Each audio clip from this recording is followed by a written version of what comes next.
Roscoe, good evening. Thank you so much for joining me on the podcast tonight. It's great to have you here. Hey, man, thanks for having me back. I appreciate it. Yeah, I've been looking forward to getting you on the podcast, and I had a great time chatting with both you and Kaz over on your show, B1 Change One, and I'm looking forward to getting this conversation going again. And I didn't really get to hear a whole lot about your background or Kaz's background. I mean, I know a little bit, but I really want to kind Yeah. of dive in there a little bit more. But before we open up with that, I kind of want to open up with something else. Actually, I'm going to throw you a little bit of a curveball question here to Uh-oh. start off Okay. here. All right. Keep And me on my toes. I like it. All right. I actually I have not asked this to any other guest on the All Around Adventure podcast so far. Oh, So you're going to be the God. first to ask Okay. this. So well, it's a okay one, I suppose.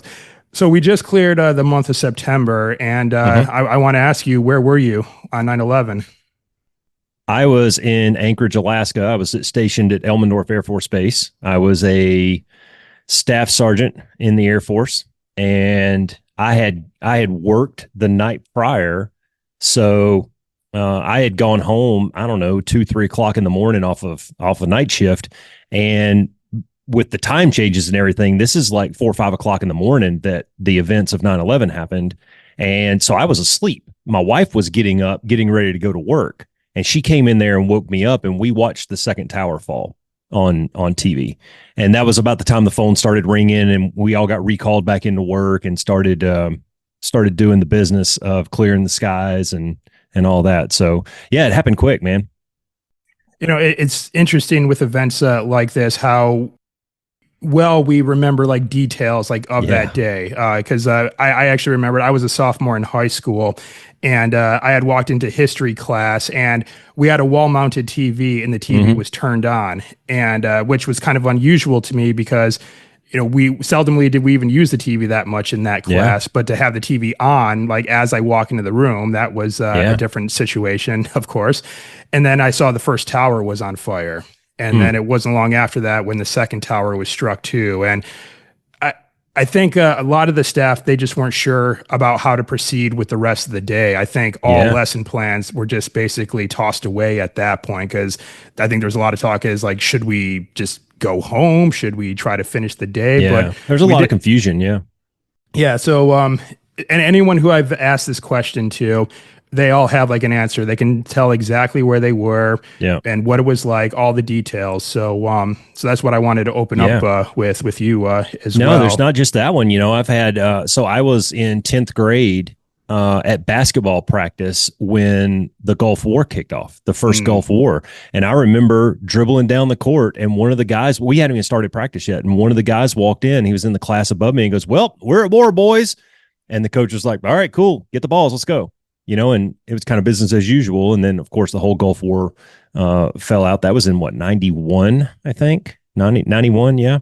I watched the Space Shuttle Challenger on TV in a classroom because remember the big hype around the Shuttle Challenger was the teacher, the first teacher going up in space. And I've watched her documentary. It's really good. If your listeners haven't watched it, it's worth it on either Netflix or Amazon. I can't remember, but so we were actually watching it on TV, and then that whole thing was a catastrophe. So those events, though, man, I've done a little bit of reading on it, kind of the thing that steered me to do the reading on it was PTSD. But then you start to uncover a lot of things, right? And it's not even really trauma. It's just those significant life events and how they get stored in the brain, man. It's almost like an imprint in the brain, deep, deep down. And now there's research coming out that some PTSD is even stored in the brain stem, which is like the reptilian brain. The most primitive part of our brain stores some of this stuff.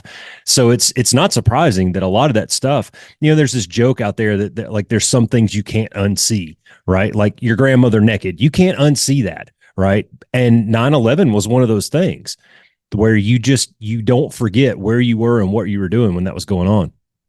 Yeah, and it doesn't even matter how much time passes either. I had Jack Carr on the podcast a couple of months ago, and he just released his first nonfiction book, Yeah. Targeted Targeted Beirut, Beirut. Yeah. and we were talking about that, and because like this was an event that happened over 40 years ago, but even still, he was able to recall like the details like of that day, Yeah. and remember seeing like the newspaper article, the Time magazine cover, like all these things. Yeah. He was able to describe from that event when he was a kid. And like I said, that was 40 years ago, but he still recalls them so well. But of course, there's a lot more of a deeper there's a lot more deeper things to look at with these things too. And with his book, for instance, I mean, with the 1983 Marine Corps barracks bombing in Beirut, Lebanon, uh, like we can look up like facts and figures, right? We can look up like the death toll and everything like that. But then when he's took that deep dive to write the book, he's like finding letters that these Marines wrote to loved Yeah. ones like before it happened. And also just seeing how young a lot of these Marines were just as well too. And I even think about that now in the modern day, just a couple years ago when we had those 13 service members that were killed by the suicide bomber during the botched Afghanistan withdrawal. Like most of them were like 20 years old, something around there Yeah. too. It's like their whole lives were ahead of them and it was gone in a single instant. So it's You just, know, it's very deep. but there's a piece in there that, I don't think a lot of people really they don't connect these dots a lot of times. And that's when you see these events that happen like that. And I'll use college football as an example. How many times have you been watching a college football game and you just get so angry at the team for not being able to execute the simple play, right? You have to remember, man, these are 18 and 20-year-olds out there. And my youngest son is 19, my oldest is 28. So I can personally firsthand attest to they're not really that bright. They don't have it all together yet, right? They're not grown ass men like you and I are sitting here with a whole lifetime of experience to be able to see the field a little bit better or, move and maneuver a little bit better based on the stimulus that you're getting.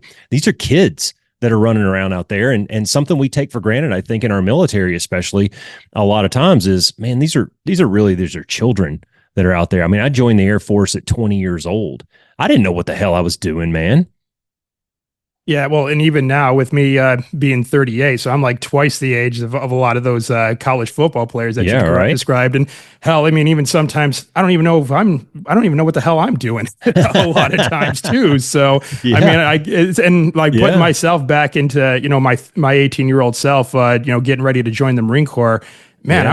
I was dumb as a bag of rocks. I was insecure. I was had no confidence, and Yeah. all these things that I still had yet to develop. I mean, which I eventually did, of course. But you're right. I mean, it's just your life is kind of sort of just beginning. I mean, yeah, you're still a baby once you it graduate high school. It took me until I was 25. I had a wife and a kid before I finally got my shit together. Mm. I mean, I'd already been in the Air Force for 5 years. I was an NCO. I had a wife and a kid, and it finally everything just kind of clicked at around 25 years old. So this is one of the things, I don't want to focus too much on the book Work Hard, Don't Suck that's behind me there. But one of the reasons that I wrote that book was to fill that gap between high school and real life and adulthood, because I think a lot of kids just it's a no man's land. It's like they're kicked out into the universe, and parents will kick them out of the nest, or they're told this lie about going to college, and they have no idea what they're going to do for the rest of their life. And there's a gap in there. And for me, it lasted several years. Thankfully, I ended up in the military, and that kind of gave me a roadmap out in front of me. At least gave me some left and right bumpers to follow, and keep going down a path while I figured the rest of it out. Yeah, and unfortunately, I don't want to knock on like teachers and schools all over the country, but like at least in my school district in particular, like I wasn't taught like things like financial responsibility or how to pay taxes or how to balance a checkbook and do like all these things to make smart financial decisions. And then the Marine Corps was my first job, and then once I started like actually getting like a steady income stream, man, I just blew it all on just a bunch of frivolous shit, man. I didn't invest any. I didn't save very much of it at all. And so I'm thinking, man, it's just like, how beneficial would it have been for me if like maybe somewhere along the lines, maybe one of my teachers had the wherewithal to maybe just set aside like 10 minutes at the end of a lesson to maybe talk about these life skills. So that way, when Yeah. I actually did start my adult life, I wasn't starting from scratch. I might have Well, had something to go off of. but dude, there's another side to that coin though, and that's, would you have listened to it? Mm. How many kids would have, it would just gone in one ear and out the other. Like my grandmother taught me how to balance a checkbook. And when I was, I don't know, 14 or 15 years old. And that stuck with me because it was my granny. My granny taught me this. But if a teacher would have saved 10 minutes at the end of the class to teach to me about investing in IRAs and shit, I probably wouldn't have listened to that. So, Yeah, that's a good point. I think and it's unfortunate that it is that way, but that's just part of maturation and getting older and stuff. And then, by the time you get to where you're in a point in your life where you can do those things, hopefully you're open to the idea of taking that instruction and that teaching and actually being able to apply it. Now, the military has gotten a little bit better over the years. Like I joined in 97 and retired in 18. So during that time, and even now, they've come up with some programs for kids coming in where they take them aside. They don't even send them to their job at first. They send them to this, basically a schoolhouse for 4 to 6 weeks. And they go over a lot of this stuff with them about, hey man, this is how much money you're going to be making. You live in the dorms, and they kind of break it down for them. And here's some retirement options that are out there. Here's some investment options that are out there for you, should you choose to do it. And they're not really pressuring them, but they're educating them. And even some of those kids, they're just not ready to hear it yet. Mm-hmm. Well, I mean, for most of their lives, they've been taken care of. And so now, having to take care of themselves, or even to some degree, they're still very much taken care of, like as active duty service members, just as well. Oh, for too. sure. Yeah. So Uncle Sugar's basically your daddy. yeah, Yeah. yeah, definitely. Yeah. So what was it that actually set you down the path to join the Air Force? And, I know eventually, you made your way to becoming a pilot, but you said you started off as an enlisted airman. So like what set you down that path, and also what set you down the enlisted route first? Necessity. I was poor. I went to college, I got sold a bill of goods out of high school. Go to college. It'll be fun. It'll be great. It'll be awesome. And it was, but I did not associate go to college with go to class. And after a couple of years, they asked me not to come back. By the way, I was also broke. I had no money. So it was kind of my backup plan. I saw Top Gun when I was a kid. I liked airplanes, and I went to the recruiter's office, said, dude, I'm going to sign up so you don't have to sell me on anything. Right. So he says, what do you want to do? And I said, well, I don't know. I like fixing things. I like working outside, and think airplanes are pretty cool. He goes, cool. You want to be a crew chief? All right, great. What's a crew chief? And that's kind of what started it, man. 2 months later, I had to retake the ASVAB because I'd been out of high school for so long, but retook that, nailed it. And I went into the recruiter about the middle of, well, it was the week before Thanksgiving in 96, and I signed into basic training on January 15th. So it happened pretty quick for me. So like going to basic training, and then also, of course, your technical school. I'm not sure what the Air Force refers to it as. It's the same. Yeah. Tech okay. School. Yeah. All right. So like going through those training pipelines, what were some of the challenges that you had to face, that you kind of had to sort of deal with? And did you have like maybe your own, I guess I'll say, inner mantras to kind of help you overcome a lot of those challenges when it came to training? Yeah, not really, man. I mean, I just wasn't that mature, to be honest. I mean, it was unique. I was in a unique time in my life because I turned 21 while I was in tech school. I met the lady that would become my wife. I met her in tech school. We started dating out there, and it was an interesting time. But the one thing that I was good at, man, was following directions. And I had a kid that I mentored for a couple of years, and I talked him into joining the Air Force. I said, look, dude, your success or failure in the military is going to come down to two things: your ability to follow instructions and your attention to detail. If you can do those two things better than anybody else, you're going to rise quickly. If you don't, you're going to fail hard. And I was good at following directions, right? If they told us to tie our shoes a certain way, well, I can do that, man. I can follow instructions. I grew up on a farm, and my dad was pretty specific on the things that he told us to do, and it was just part of me. That and I don't know, man. I was gifted, I guess, in that I could just hear something and remember it. So those two things kind of led me to being in the front of the class a lot of times, and not without its faults. That creates a little bit of false self-confidence, I think, in a lot of ways, because you're not truly challenged and you don't get the opportunity to work through a lot of problems, and maybe you're not faced with your first real problem until much later. And then you don't know how to deal with it. And you can kind of see where the dominoes fall after that. But for me in that time, man, it was do what I was told and have as much fun as I could. That was really, I was a kid, man. I was 21 years old. A lot of people, when they hear like I joined the military, and they would always ask me about, oh, what was boot camp like? That must have been so hard and Yeah, everything like that. it's not. Which it was difficult, sure, but looking back on it, it's like, I didn't have to worry about like time at all. Like we weren't allowed to wear watches. My drill instructors, they had to become like these time Jedi masters and make sure that like all 70 of us in the platoon were where we needed to be when we needed to be there. And, just there, I didn't really have a whole lot of other responsibilities other than, like you said, just do what I was told, be loud and do it with intensity. And as long as you just do what you're supposed to. Just follow directions, man. Yeah. As long as you do that, you're fine. That's it. Yes, they're going to play fuck games with your heads and everything like that, but that's just part of it. Yeah, but you got to know that going in, right? And so my oldest kid, next week, my oldest kid is graduating from the police academy in Montgomery, Alabama.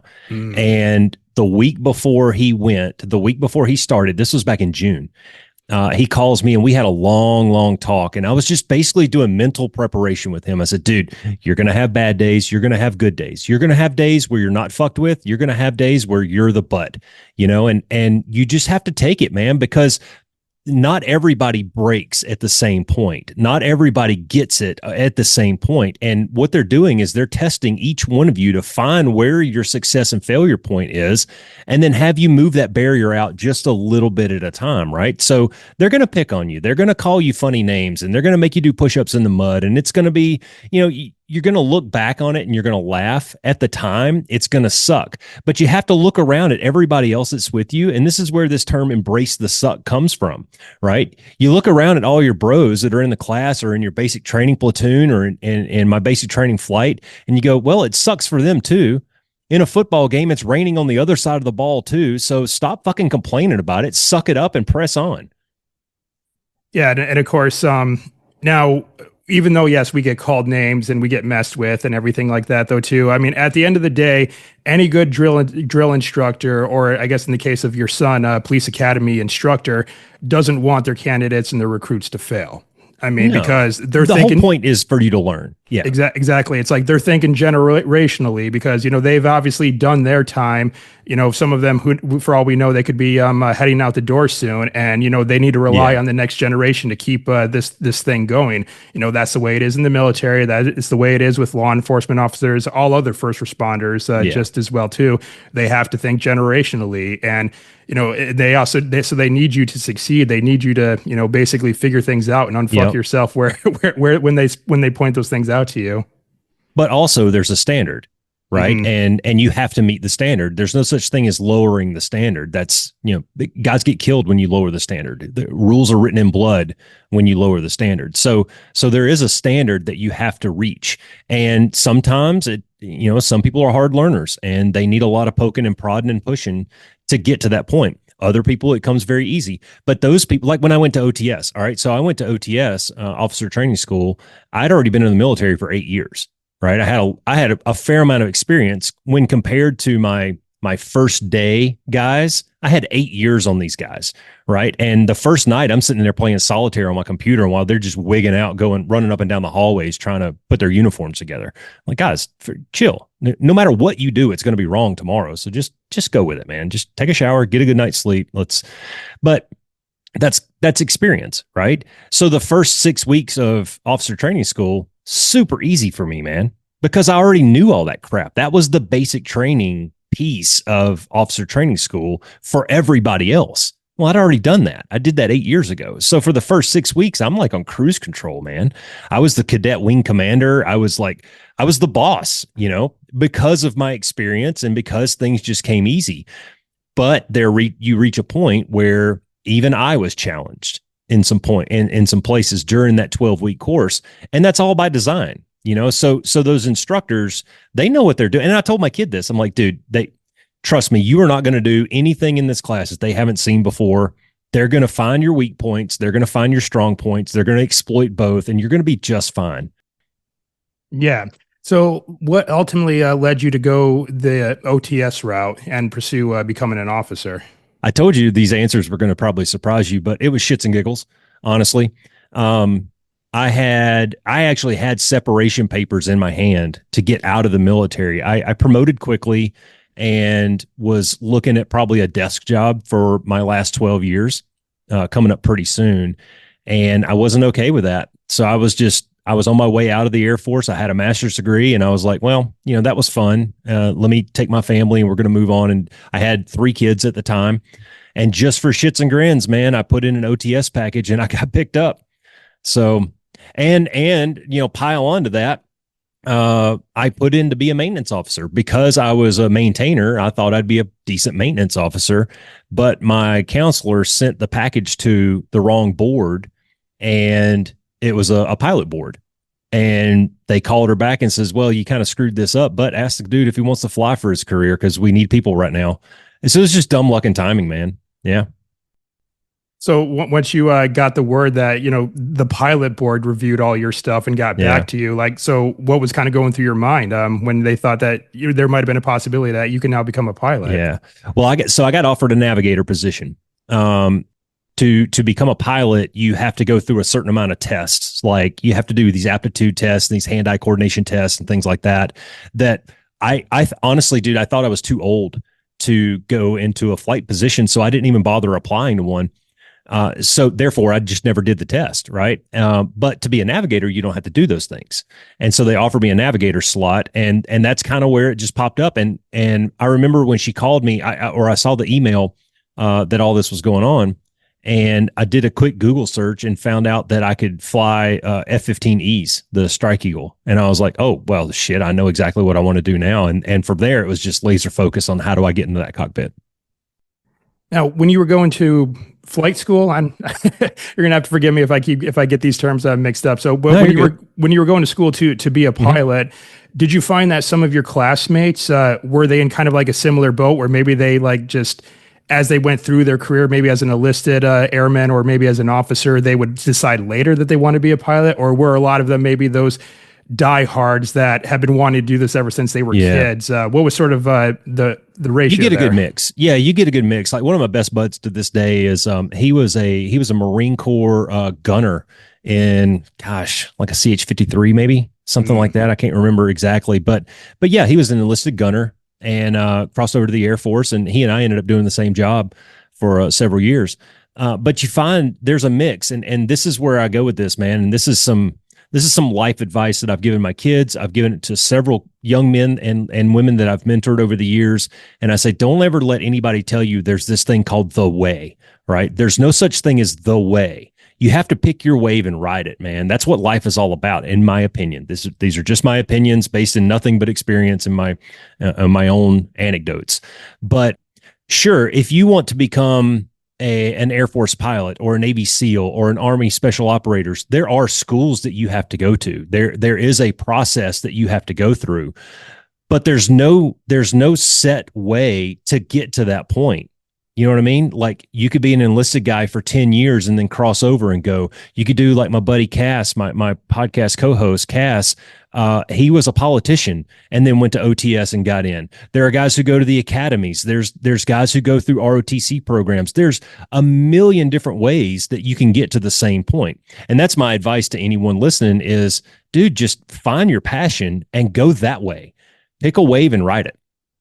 Well, of course, what's good about that is just, different candidates finding their way all to the same place through like different avenues, if you will, is they all come with their own unique set of skills and experiences to bring to the table too. So I'm sure it creates a tremendous amount of diversity. Exactly. So I'm pretty sure, you were able to take just like a little bit from him, a little bit from her, a little bit from everyone else that was showing up there just as well too. Well, dude, so I grew up down south on a cotton farm, right? Very sheltered upbringing. Church twice on Sunday, once on Wednesday, go to school, do chores around the house, work for dad. That was my life. And high school sports. But I remember when I went to basic training, I was 20 years old and I'm in basic training trying to get this guy to go to church with us. They would let us, so Sundays was kind of hands off for the TIs. They wouldn't really mess with us too much on Sundays. It was kind of our time to decompress, get our stuff ready for the week, iron our uniforms and do the things that we needed to do. But we could march down to church and it was 2 hours where nobody's yelling at you. They had cookies and juice down there. And it was just like the energy was good, and it didn't matter if you were a Christian or a Muslim or Catholic, or it just didn't matter, right? We were just all going there to escape this one thing. So common interest, right? And I was trying to get this one guy to go with us. And he finally looked me in the eyes and goes, dude, I don't believe in God. And that's the first time in 20 years that I'd ever heard anybody say that. Like, I didn't know what sushi was. I was so sheltered. So fast forward to what you're talking about. When you get into this world where there's people from all over, black, white, Asian, brown, Mexican, doesn't matter, right? It's like, it became a game of like, well, what can I learn from this guy? Like, show me something. We knew we had this little Filipino guy that joined the Air Force, and he spoke kind of broken English even, but he came with some Filipino. Have you heard of balut? It's the eggs where the embryo is fully developed. And it's a delicacy over there. And he brought some into a party one night. And we're like, what the fuck, dude? So, yeah, it's just full of experiences like that, man. The military is one of the greatest melting pots of people out there from all over, all different walks of life, man. And if you learn to embrace that side of it, it's a lot of fun. It's really cool. Yeah, I know like diversity is kind of a hot topic in this day and age right now, but I would say that one would be hard pressed to find a more diverse organization than the United States military. I mean, I would almost dare say we are the most diverse organization in the entire world. Now, I don't have numbers in front of me to substantiate. Oh, that well, claim, I do. I can give them to you right now. So it was about 4 years ago, 3 years ago, maybe. They the administration came out and had the DoD do this big DEI study on the Air Force or on the DoD as a whole. And so they studied it from the top down to try to find all this racism and friction points and all this bullshit that everybody talks about all over the media. And you know what they found? Fucking goose egg, dude. Nothing. The military is a meritocracy. If you do well, you will rank up. If you don't, you will not. Period. And it doesn't matter what you look like. It doesn't matter. In most cases, it doesn't matter if you're male or female. And those cases where it does matter, it's the one-offs, the one percenters, those kinds of career fields. In our career field, flying jets, anybody can do it, man. Doesn't matter if you're short, fat, black, white, who cares? Can you fly the airplane better than the other guy? Yes or no? That's the question. Yeah, and of course that was very prevalent when I went to basic training, as you observed just as well too. Is like once you show up to the training depot, everyone starts at zero. That's it. It doesn't matter where you come from, what color your skin is, what religion you practice, like how much money your family has, or anything like that. None of that meant jack shit. It's just like the only thing that mattered, from that point forward is what value did you bring to the team and the organization? That's right. Like that was it. That was all that mattered. Are you value added or not? And to that point, even in basic training, when you look back on it, when you think about it, man, you might not have noticed this at the time, but you didn't get your name tags until you were like 6 or 8 weeks in. That's by design, man. They knew you were coming. They could have made the name tags, but they didn't, because they want you to feel like you're just like everybody else. You're nothing special. You're a number. You're a widget. You're a thing, right? And they're going to take you from being Mr. Josh and turn you into soldier or Marine or Airman X. It doesn't matter where you came from or what you did. They're going to build you in the image that they need you to. And first they have to break you down to be able to. I told this to my kid. I was like, you're going to go in there as Colin. You're going to come out as Airman Lewis. That's it. Right. Two totally different people. Well, and of course, that model also persists in other military training as well. I mean, I look at a lot of these special operations pipelines just as well too. It's as soon as all the candidates show up, their rank is removed, their name is removed, their candidate 1527 or whatever it is, they're assigned a number, and that's it. That's it until they make it through. you're trainee white. That's what I was. I was trainee white. Very plain, very vanilla, and nobody cared, Yeah. It's it, but you know what though, man? It's so good when you can just break it down to its simplest form and have everything just performance based, you know, because then you really see, and let's not just gloss over the idea that, I mean, we're talking about the military here. This is life or death. People are going to die at the end of the button that I push in the cockpit, right? And I don't give a shit. Like when I go to have brain surgery, I don't care that the guy was hired because he was you know, we had to hire an Asian, so we hired an Asian guy. And I'm not shading on Asians. I'm using that as an example. But, well, DEI says that we had to have X amount of women on board. I don't give a fuck, dude. This is brain surgery. I want the best brain surgeon. I want the guy who scored 110 on his test. I don't care what he looks like. I want him to be able to do a good job. You know what I mean? Yeah, and of course, in this case, even if he happened to be Asian, that wouldn't have mattered anyway. No. If he had like all the qualifications and all the experience necessary to, in this case, perform a successful brain surgery to where you would feel confident. I mean, well, guess what? I'm passed out in a fucking gown, naked with my butt hanging out, so I don't care anyway, right? Yeah, you know, it's just, yeah, like merit. I don't know how we got to this point in the world, Roscoe, where it's just like merit and performance and character seems to take a back seat from all these things that no one has any control over. I mean, no one has any control over the color of their skin or their hair color or their eye color or any of this stuff. But like, it seems like we're putting so much emphasis on things that no one has any control over. But, you know, people have control of their hearts and how they show up in the world. And so it's just like, you know, how you look on the exterior, you know, it doesn't really matter. It's like if you're a decent person and, you know, you add value and you treat people with dignity and respect, it's like we're going to get along. I mean, that's that really. Well, I mean, you know, I'll take my childhood, like where I grew up, it was still very segregated. Blacks lived on one side of town, whites lived on the other side of town, and we didn't really mingle too much except for the people who worked for us or worked with us, you know. But then you join the military, and the guy in the foxhole next to you is a black dude, and you know, for a guy like me, for 20 years, I didn't have that experience, and it was a little. At first, it was a little like, oh, well, this is very different, right? It was very different. But I think over time, especially in a place like the military, you stop looking at that stuff. Like it just truly doesn't matter, right? Yeah. It's like, oh, well, he's qualified to do X. Cool. I don't care what he looks like or smells like. Let's go and do this. And, you know, one of the things you were talking about, like, you don't know, it's hard to pinpoint exactly when this happened. It's been probably within the last 10 years though. But I think we've as a society, we've put our focus on the wrong things, and we've focused on equality. And I'm fine with equality as long as there's equality of effort, right? And that's where I kind of draw the line. Like I didn't grow up in a place where you got something for nothing. You had to work for what you got. And I still believe that. And I look around my room in my house right now, and everything that I have, I worked really hard for. So I'm not okay with this inequality of effort, with people expecting to get these free handouts and stuff. And I think that's turning into something divisive. And I don't know if it's a generational thing or I just, it's hard for me to put my finger on it. Yeah, I feel like we would dive down a very, very deep rabbit hole trying to figure it out. That'd be like that'd be like a podcast series, not like a podcast episode. You know what? You heard it here, folks. The DEI podcast is coming up soon.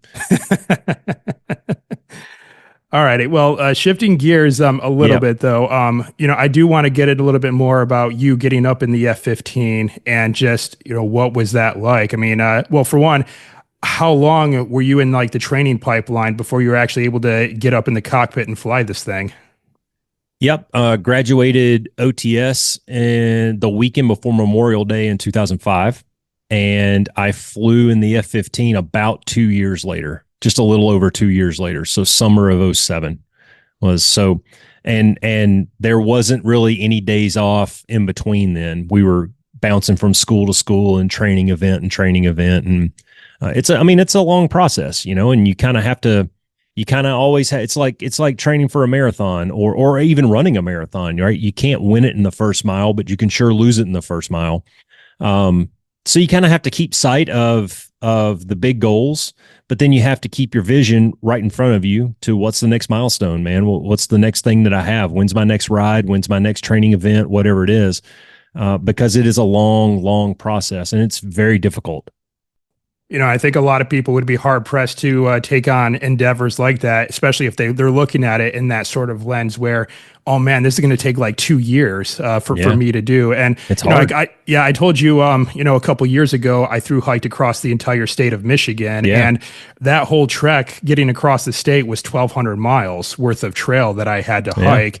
And when you look at it from that, like when I say that 1,200 miles, that's far. That is far, and that is formidable. But I just knew that that's not the way I had to go about it when I was actually hiking. Because if I kept looking at that, it's like, oh man, I still have like another 1,100 miles more to go. Man, this is going to be awful. You can't do it like that. You can, and it's just like just one day at a time. One day at a time, 1 mile at a time. Shit, one step at a time. And then, and that's really all it is. It's it's just the culmination of all these daily decisions day in and day out, which will eventually lead you to the end result. And I mean, of course, your pipeline becoming a pilot was much longer than the analogy that I'm putting forth right now, but the principle's still the same. No, it is, man. It's knocking down. I refer to it as knocking down dominoes. You've seen those domino competitions where they line up 1,000 dominoes and they click over the first one, and all of a sudden, like a big flower blooms on the floor or something like that. Right. Yeah. You have to knock these dominoes down one at a time. A lot of times, college is a great example. You go into college, and man, that's 4 years, maybe 5, depending on what your major is. And you don't focus on walking across the graduation. You focus on when's my next exam. And how much homework do I have to do so that I'm prepared for that exam? And then there's midterms, and then there's finals, and guess what? There's the end of the semester. Cool. Only 10 more to go, and that's, you have to break it down into those bite-sized chunks. And when you were talking about your hiking story, I turned around and I grabbed my my other book, No New Lessons. And that book is all about a big hike that we did in Alaska, me and 2 of my friends. And did you ever read the book Into the Wild by John Krakauer? I know of it, but I haven't read it see the yet. movie. Yeah, Sean Penn made a movie about it in 2009. But there was this bus out in the middle of Alaska somewhere that a dude died in 93. So we decided that we were going to hike out to that bus, and we were so ill-equipped and just full of bad decisions and folly and humor. And but it comes down to what you were talking about, man. You break it down into chunks, and sometimes, even with the chunking it down as much as you can and knocking down these dominoes one at a time, sometimes you just have to wake up and put your fucking backpack on and go left foot, right foot, left foot, right foot, and will yourself down the path, because it's going to suck. It's going to be pouring down rain. The wind's going to be blowing. You're going to be cold and hungry. Maybe your next refit station is 20 miles up the road and you ran out of water last night, or whatever the case may be. This is such a metaphor for life, though, right? Because life is hard and it's long. And if you want the good shit that you can have in life, you have to do the work to get it. Yeah. And then, of course, it's also doing what other people won't do either. I think about what Mike Tyson once said. He said that he would get up like well before dawn to go do his road work. And he knew that while he was out in the early twilight, getting his training in, he knew that his opponent was still in bed, like snug as a bug and everything like that. And automatically he got an edge over his opponent that day because he was willing to do that work and get up early and, well, just frankly, execute discipline, really. Well, Tim Tebow has a really good quote too, and I'm probably going to screw it up, but he says, somewhere out there, he is training and I am not. And when we meet, he will win.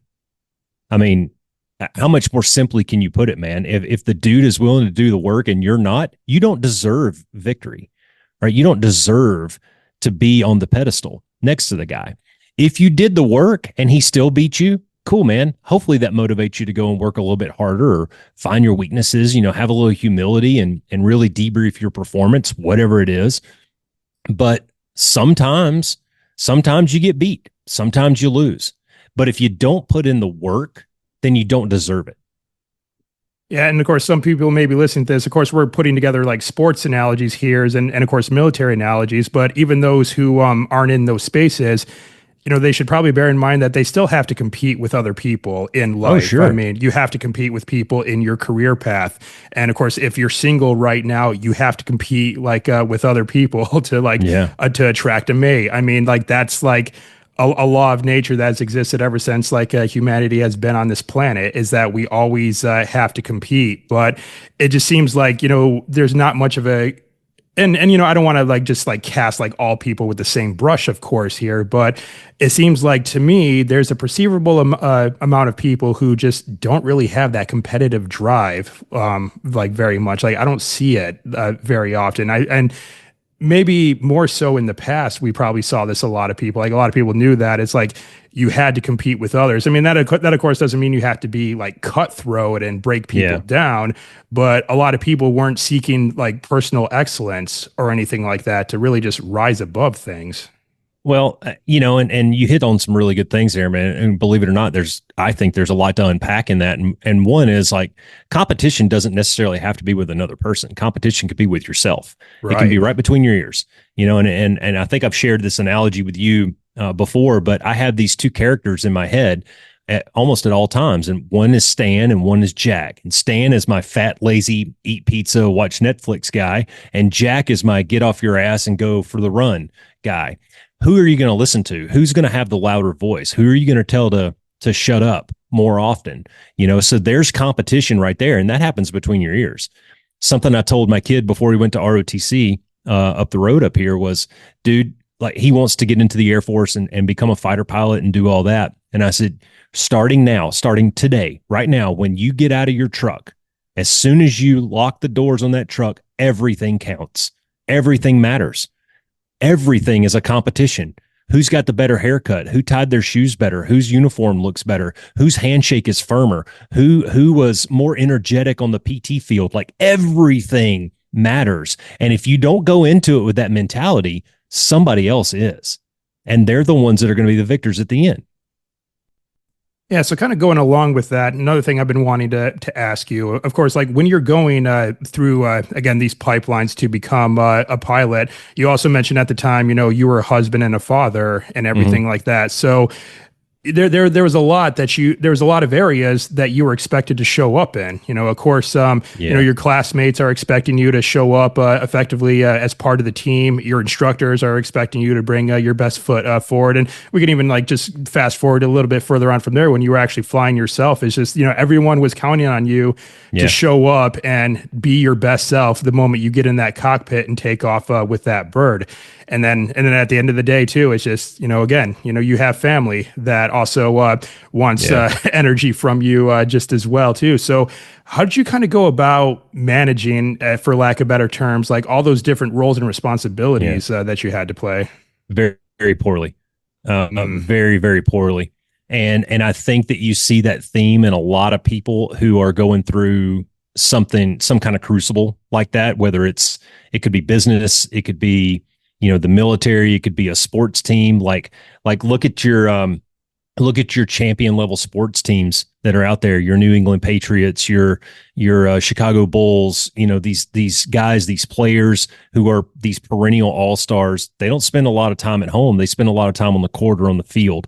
And I fell into that trap as well because I was driven and I knew what I wanted to be. And I knew that the standard that I had to set to get to that point, to guarantee me to get into that cockpit was so high that I had to give that the effort. And that came at a cost of not spending as much time, not spending as much quality time with my family as I probably should have. And I didn't really learn that lesson until 2012, 2013 or so. I was on my last deployment and it was a 9-month deployment away from my wife and kids. And that's when the Air Force stopped being a lifestyle and started being a job. And that's really when my mentality shifted. Previous to that, dude, I've got big blank spots. Like I can't tell you what color my kid's birthday cake was when we were in Pensacola because I was in flight school and every single thought I had was about flight school. It was very difficult and I did not do a good job of it. So, of course, hindsight is 2020, and of course, we can't go back in time and change it. Like, Yeah. I don't really like to pose the question, like, if you can go back to a previous version of yourself and give that previous version advice. I don't really care for that question because that's a hypothetical, that's impossible. But let's say if we had anyone listening right now, and maybe they could be in the military right Mm, now that's in a similar boat, or just anything else for that matter. I mean, I know people who are doing their residencies right now for nursing, and yeah. that's It's consuming a lot hard. of their lives Yeah. too. And other avenues as well. Some people are trying to start businesses, maybe. Yeah. So for anyone out there who is like going through these endeavors, and maybe they are having a hard time striking a balance with other aspects of their lives that they're expected to show up in, what advice would you have for them? Having kind of gone through Oh, this yourself. yeah, dude. So I've come up with some tricks, and this is well after the Air Force. I've been really working on myself for about 3 years now, and I don't always get it right, but I'm getting better at it. And that's just my personal balance. Just balance with me as a person, right? You set a personal standard, and the cool thing about that is it doesn't really rely on anybody else, right? You don't have to, I don't have to worry about what my wife is doing for me to meet my standard. And once you establish that, you have to go through some exercises, man. You have to establish your personal values. You have to do some self-inspection and find out where your weak spots are. And you have to try some things, and you're not always going to get it right. And oftentimes it sucks, right? But as long as you're striving towards that and you can maintain balance, and I say mind, body, soul, if you can just maintain a good MBS balance, then you're going to be okay. Right now, there's a lot of nuance in that discussion with your mind. How are you challenging your mind? When do you take days off from this? When do you take a little R&R? Because you got to have that. You got to factor that stuff in. What are you doing with your free time? One of the techniques that I've used recently actually is I use two. One, I have a schedule, right? I kind of have a battle rhythm that I do, and it's a kind of a weekly thing. And that's how I ensure that I get all the things done that I need to get done, whether it's read a book, write a little bit, do a podcast, spend time with my wife, whatever it is. I have that stuff factored in on a weekly basis. And the other thing is I track all that shit. I have a whiteboard here in my room, and I use colored markers, and I track it, man. And it's kind of like it's just a visual reminder of where I succeeded and where I failed and where I can get better. Yeah, absolutely. Because I mean, as we go through life, I mean, that's always going to be the case. I think like I hear a lot of people say, "Oh, once I have this, life will be easier," or once I've That's fake. completed That's fake that, news. life will be easier. And Yeah. it's like the fact is, no, like Nope. that's not true. So, That's fake news. like when I hear people say, "Yeah, I'm going to hold off on this until I have this done first, or I have that done first," I'm like, well. You're waiting for the stars to align perfectly, and the clouds open up, and for the angels to sing, in order for you to execute on this. And what you're waiting for is never going to happen. So it's Well, just execute. well, yes, execute, right? And keep executing. That's the thing is like you have like success has to be defined. Success is user defined, right? And everybody's version of success is going to be slightly different. And I use the example of the guy that says, well, I want to make $1 million. Great. Here's $1 million. Now what are you going to do? You going to stop? You going to quit? Oh, I want to climb the mountain. Cool. Go climb the mountain. What's on the other side? Another fucking mountain. Right. So it's a little bit of a mentality, I think, that personally, this is just me personally, I try to have a 1, 3, and a 5 year plan, and a 3, 5, and a 10-year plan. And obviously those things are going to change because 10 years is a long ways down the road. But I'm talking about things like I want to pay off my house in 10 years, like the big stuff, right? Whereas, in the next year, I might say, well, I want to run 2 marathons in the next year. I can break that down into 6-month training plans, and I can execute that, right? It's nearsighted enough to where I can see that and I can touch it. But my 3 and my 5 and my 10-year plans, they may change. I broke my leg on my marathon training. So now my 3-year plan has changed a little bit. Maybe I can't do the Spartan races that I was training for, whatever it is, right? So life is in constant flux. My point is keep moving, keep going, right? You reach your goal, set another one. Keep moving forward, man. You made $1 million. Great. Go make another million. And I think another thing to keep in mind here too is that along the way you're going to fall off the path from time to time. Oh, you're going to fail. You're going to fail. You're going to fall off the path. You're going to miss something.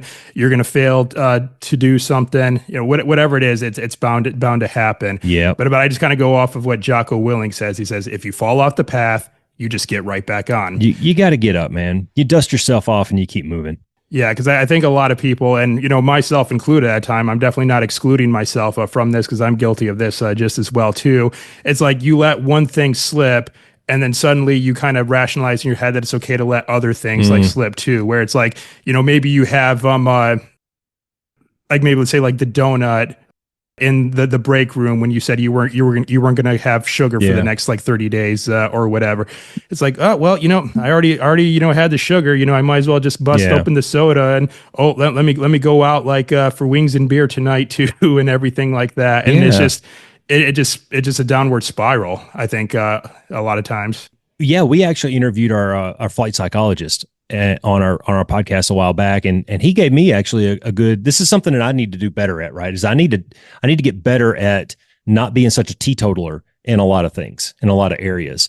And he says, "Man, I got an 80% rule, dude. Like, I'm going to set my goal, and if I'm meeting 80% of it consistently, I'm doing pretty good. Right? I said I was going to work out 5 days this week, and I hit 4. That's pretty good." Right. I did okay. The trick is try not to miss 2 days in a row. I didn't speak in an absolute and say never miss 2 days in a row. I said try not to miss 2 days in a row because it's a slippery slope, right? But dude, listen to your body, man. If you're tired, take an R&R day, man, or do something that you can still get a little bit of benefit from. I personally try to maximize my time for my MBS balance, where I'll put on a good book or a podcast on my headphones and go for a walk. I'm getting fresh air, which is really doing good for my spiritual side. I'm outside, I'm in nature, right? And it's been proven scientifically over and over and over again that is one of our best healers, is just to get outside, man. Get on grass. Go out and rub your feet in the dirt, get grounded. I'm feeding my mind with some good stuff coming through my headphones, and I'm getting exercise. So I'm doing my body some good, right? So there's ways that you can do this. There's ways that you can maximize it. But what you were talking about just then, let's not just gloss over the fact that what we're talking about takes a little bit of self-discipline. You have to have a constant conversation in your mind, in your head, and tell Stan to shut the fuck up and listen to Jack a little bit more. But it also takes a little bit of humility. And I say over and over and over again, one of my themes is humility is a superpower. Once you get to a point where you can raise your hand and say, I fucked up or I don't know, dude, you just opened a door to a whole new world where you've invited people to give you instruction and to help you and be a mentor to you and show you a path. And when you fail, when you screw it up and you do miss 3 gym days in a row, guess what, man? It's not the end of the world. You get up, you write it down on your accountability board, and you try not to do it again. Humbly learn from that experience. Yeah, and a lot of that is, having good people in your corner too that hold you accountable and that will give you like feedback that you need to hear, and also, like you said, being humble enough to be open to that feedback just as well too. And to like a certain degree, I was actually listening to yours and Cass's latest episode where you were talking about being trainable, and you both had that story about. I think it was like one guy in a debrief who actually like insulted this guy and basically said that, oh, your mother must be very, very disappointed. And it's like at that point, it's just, fuck you, dude. Come on. Well, it's like you're not going to take feedback from a man like that. But overall, though, if you have people who have your best interests at heart and are giving you feedback and just be like, bro, you need to dial this in a little bit. You're getting out of control or whatever. And then I think I would hopefully have enough wherewithal to say, all right, you're right. I need to get myself back together here. Having like that humility, like you said. On the feedback side, though, you're the gatekeeper, right? And when people give me feedback, because like you and I are kind of quasi public figures, we put ourselves out there, we put some things out there, and we get judged on that, and not all of it's awesome, right? I've put a couple of books out, and not all of the feedback was awesome. I've put a podcast out, not all of the feedback was awesome, and that's okay. But when I do get feedback, regardless of what it is, I ask 2 questions. First of all, who is giving the feedback, right? Because my wife is going to have her feedback is going to carry more weight than a random internet anonymous critic or comment, right? The other question you have to ask, though, and this is where that humility piece comes in, is you have to ask this: are they right? Because it could be an internet troll. That doesn't mean he's wrong. Okay. So you have to be a little bit humble and weigh these things appropriately, because that dude, he might have a good point, man, and he could make your podcast really awesome, right? Or your next book really awesome. The way he says it, who he is, where he comes from, what his experience level is, all that kind of stuff matters. But at the end of the day, is he right or not? Well, yeah, you're absolutely right. As no matter like how good we think we're doing something, and you and I, we kind of talked about this before we hit record here, is that there's always someone out there who's not going to agree with what we say, or just not going to like what we put out there. And again, I brought up Jack Carr earlier. You know, the man is a #1 New York Times best-selling author. I mean, his James Reese series sells, and a lot of people love the series. However, he's had like 30 to 40, even like maybe even hour-long YouTube videos where he's just reading negative reviews that he got on Amazon, because like I said, he's a #1 best-selling author, but of course he's still going to get like people who just aren't going to like his work. And so, but like one of the things that he says is like as he's kind of reading it, he'll just be like, well, you know, it's not for everyone. And sometimes like some of the points that he brought up, it's like, okay, you know, that's maybe something I didn't think about, and maybe I'll consider that moving forward. But yeah, it's just, you know, at the end of the day, we're not going to be perfect at everything we do. We're not going to please everybody. But like you said, I mean, if someone happens to be correct, or actually may have something that that could be useful to you, it's just, are you open to receiving that feedback? You know, both the good and the negative.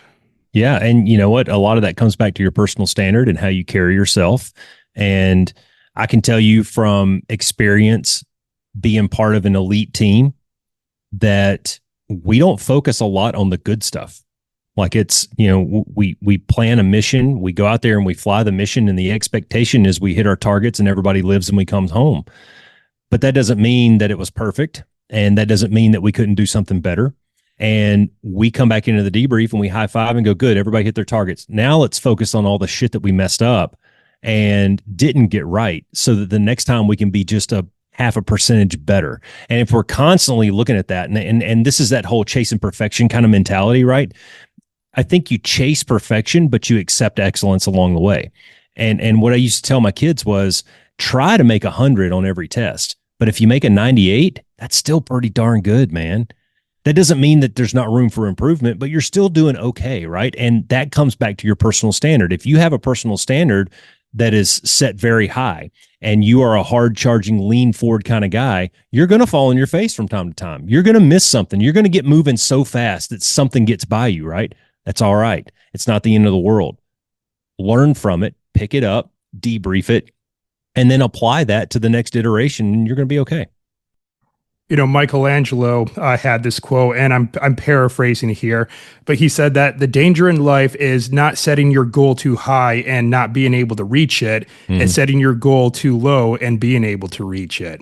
You know, so it's just like you said, it's like maybe you have a goal of, you know, you want to make $1 million or something like that. Well, strive for like 10 million. You know, because if you're striving for 10, if you're striving for 10 million, then you're very likely going to achieve that 1 million along the way too. So yeah, just set your standards really high. Who was it? Grant, somebody that wrote the 10X rule? Oh, Grant Cardone. Grant Cardell wrote the 10X rule. And that's exactly what he talks about. Is to set your goals 10X above, and you'll definitely hit one, you know? So yeah, man, that's all. It sounds so simple when we talk about it like this, but in practice, it's very difficult. And I can't stress enough that you're going to get it wrong. You're going to mess up. You're going to make mistakes, right? And I mean, I've got some projects that I'm working on right now that are really long-term projects that I'm trying to put together, and I have no delusions of grandeur that it's going to be that awesome at the end of it. But that doesn't stop me from trying. And I know that when I put it out there, I'm going to get critical feedback on it, but that's okay. That means that version 2 is going to be that much better. and then I'm going to do it again, and I'm going to get feedback, and version 3 is going to be that much better, and maybe by the time I get to version 10, I'm ready to put it out to the public. So it's this iterative process that you just kind of have to assume along the way that this is just part of it, right? This is part of success. And people like to look at success as like this straight line from the bottom to the top. And it's not, man. It's like a bowl of spaghetti. And sometimes you go backwards and sometimes you go under, and that's okay. It's part of it. So speaking of being a part of a lead team, I was actually curious to ask you about that. So I had a conversation recently with a buddy of mine. He and we were in the same unit. When shortly after I got out of the Marine Corps, he went into MARSOC and was in MARSOC for the rest of his career. Now, when I was like going to Africa for Peace Corps and everything like that, he and we got back in touch again because he was actually on the ground in Mali while I was on the ground in the Gambia. And I like asked him just kind of for shits and giggles one day, "Hey man, do you think I can make it through assessment and selection?" And then he's like, "Oh, I know you can, brother." He's like, "So you thinking about coming back in?" And admittedly, the idea kind of came into my head, which I ultimately didn't capitalize on because at the time I was pushing 30 and MARSOC had an age cap for candidates to try out. Yeah. But a couple years ago, when I checked checked their prerequisites again, they no longer had an age requirement for Marines to try out for MARSOC. Yeah. And I'm like, that seems a little bit unusual for a special operations group to like cut standards like that they set. So I reached out to him and I said, "Hey man, I just noticed that you guys don't have an age cap anymore. Are you guys like hurting for guys right now? I mean, what's going on here?" And then he just simply responded with, "Yeah, man, it's a weird time." So I wanted to ask you about fighter pilots because, you mentioned that when you first started your journey to become a pilot, there was a need for pilots at the time. Yeah. Has that need kind of increased as you kind of like near retirement? Because I feel like, fighter pilots aren't easily replaced in the Air Force. Yeah. It takes a long time to grow one, for sure. Mm-hmm. You have to plant a seed and wait a few years, but these things are cyclic in the military. We go through peaks and valleys, the political climate changes, fundings change, society changes. Remember, we had this big boom in 2001 through maybe like 2004 because of 9/11. And then that faded away eventually. And we got into this bathtub of, we don't have enough people right now. And that's kind of where I got my job, was in 2005. There was all the 2001ers were kind of getting out of the military, and I got an opportunity. That door cracked open a little bit. So I think it's cyclic. And, one of the things with your story that you were telling is when you said they got rid of the standard, I would ask why it was 30 in the first place. Because if a 35-year-old is perfectly capable and physically able to do the job, why exclude that person? Maybe they had a really good reason. I'm not throwing shade. I'm legitimately asking because I don't know. So sometimes those things are removed because people figured some shit out. Can a 35-year-old run as fast as a 25-year-old? Maybe in some cases, yeah. In the Air Force, the TACPs, they've started allowing females to apply and go through there because they realize that there are some, not all, some females can do that job. It's very physically demanding, and you have to be built a certain way to carry that much weight. And sorry, 125 or 120 pound dainty little female is probably not going to be able to carry that much weight for a prolonged period of time. But somebody who's a little more muscular and somebody who, has a frame that can handle that stuff, why exclude them from those opportunities? And I don't know the specifics about what's going on in the special operations world or the or MARSOC or the Marines, but I can tell you that I think across the board, military recruitment is way down. It's way down for everybody, for all services, for all career fields. So that might have something to do with it. Yeah, I mean, and that was my initial assumption too. That probably is because recruitment numbers are so low. Just getting into like the military in general, is very, very low. And I know a lot of standards had to be lowered in order to try to like help recruiters meet their numbers and everything like that.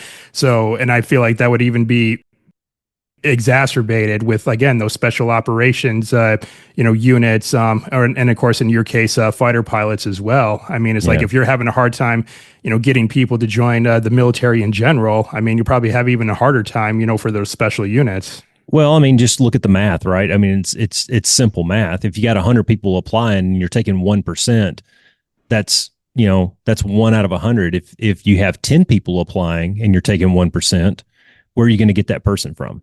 You know what I mean? Because you do. I mean, there is a standard, right? And not everybody can just march into MARSOC and kill it.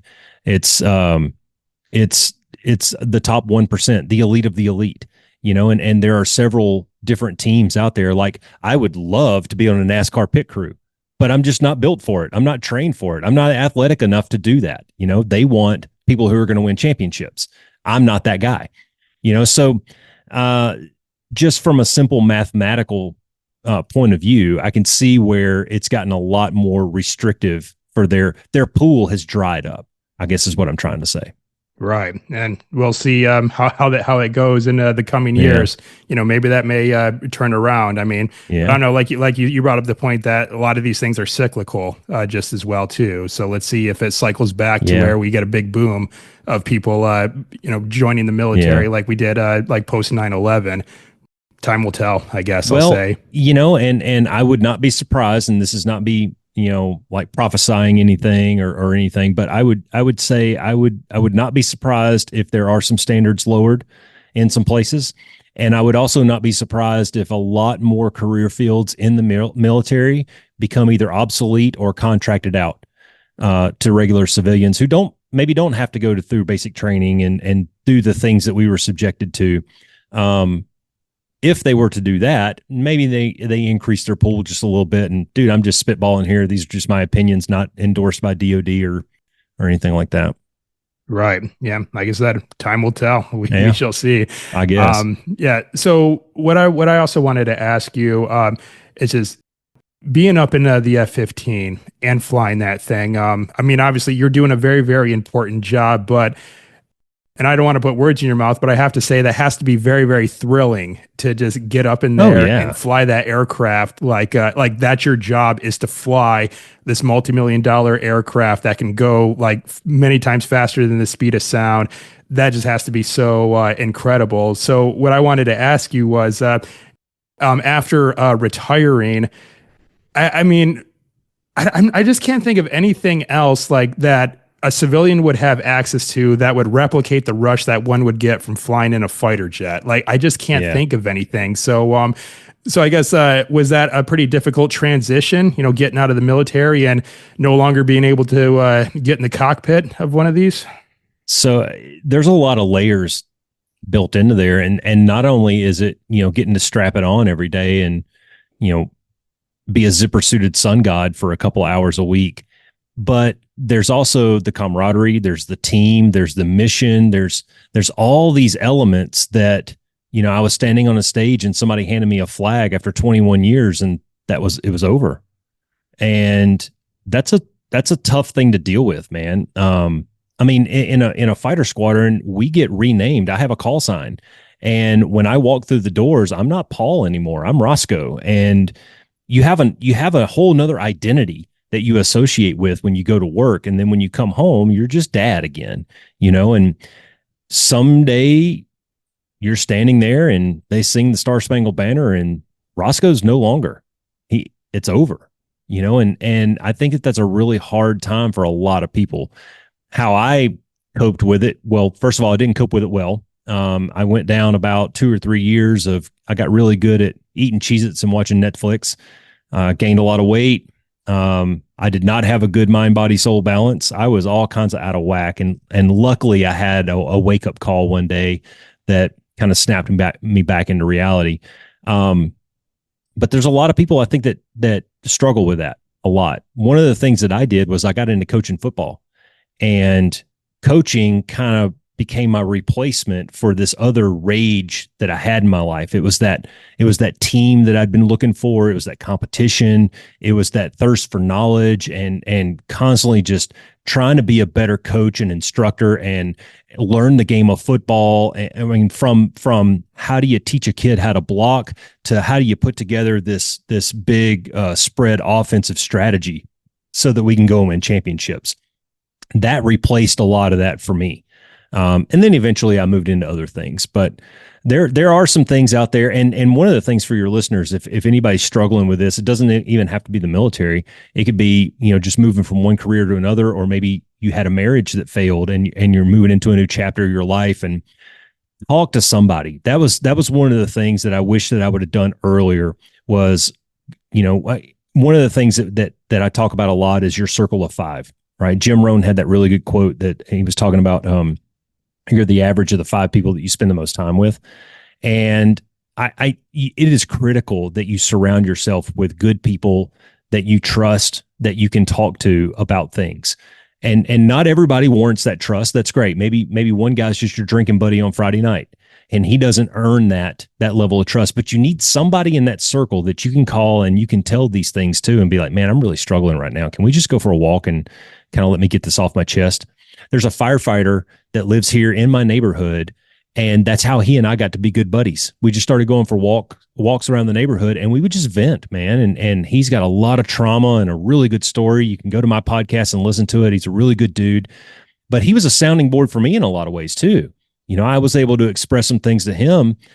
No fear of retribution, like totally unhandcuffed, man. And you need those people around you. So talk to somebody.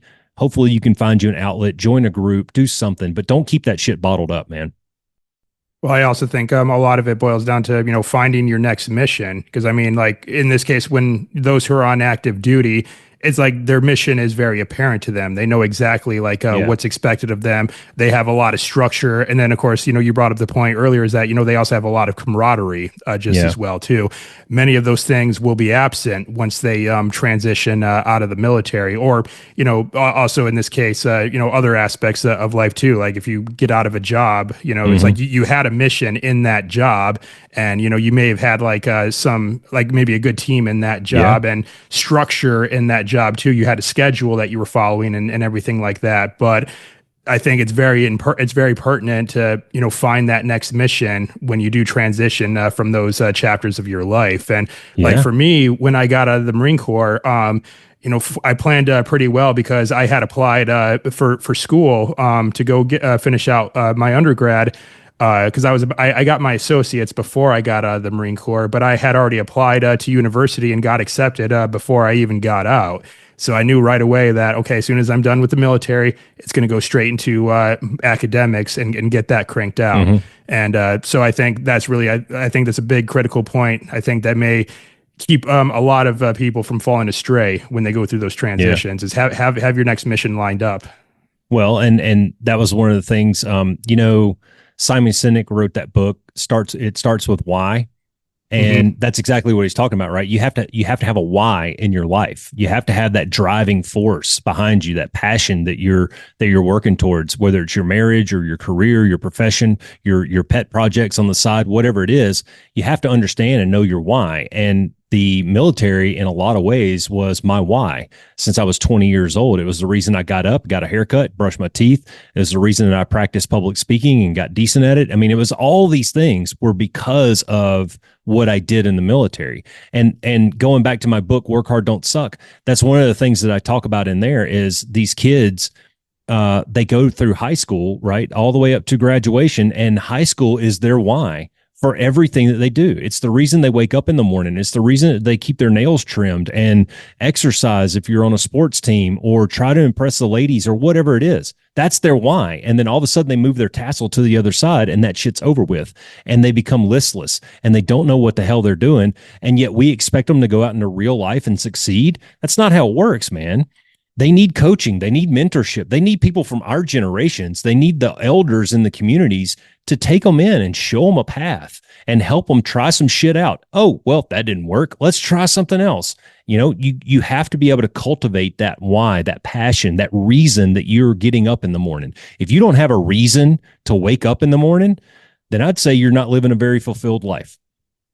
And then, of course, your why is based entirely on you. And I think when it comes to trying to figure out what your why is for pursuing something, that's definitely not something you want to ask like other people for. I mean, you can get like some No. guidance from people, but you definitely don't want other people to try to tell you what your why is. You want to like figure that for yourself. Like Yep. I see this a lot, obviously in the fitness space too. I mean, everyone has different whys for why they want to pursue fitness. Some people, their why is they want to compete. They want to compete in like High Rocks or Decafit or Spartan or something along those lines too. Or, and like for some, it's to maybe try to alleviate some chronic health issues that they've Yeah. had, because they've Or been prevent one. Yeah. or prevent one. And, frankly, for some, it may be for vanity purposes. They just want to be attractive to the opposite sex. That's okay. I mean, and it's all valid. It's just so your why is going to be different from other people's who are pursuing a similar path than you. Yeah. But it shouldn't fall on trying to get your why from anyone else other than yourself. Well, why do you read books? Why do you read books? Is it for entertainment? Is it for knowledge? Maybe it's both. For me, I like to mix it up. I like a little thriller every now and then. Right now, I'm reading a really good kind of a reporter journalist crime whodunit that's kind of captivated my attention a little bit. It's written in a unique way that I'm really enjoying. I like a good story. I like to really get immersed in a really good story. I just read this historical fiction novel that was like 1,000 pages long, set in the Civil War. And it was all about the Secret Service and the Civil War. And it was really good. It was captivating. I learned a lot and I polished up on a lot of Civil War history that I just either didn't know or I'd forgotten. But so why do you do these things? A lot of it for me comes down to a thirst for knowledge. I always enjoy learning something new, but it's also part of my mind, body, soul balance, and being able to just let the world kind of fall away for an hour or so a night. And while I immerse myself into this other story in this make believe world, and I'm not worried about the yard being mowed or the bills being paid, I'm worried about who's going to catch the bad guy, and man, that does wonders for you. If you can find an escape from the everyday and find something that takes you to another place. I did a half marathon out here in the mountains a couple of years ago, and I remember for 13.1 miles, I was not worried about anything else except where my next foot landed on the earth, because I didn't want to trip over the damn rocks, man. It was a single track trail through the mountains, and if you lost concentration for a second, you were going to eat it. Right. And so for 2 hours and 30 minutes, man, I was concentrating on left foot, right foot.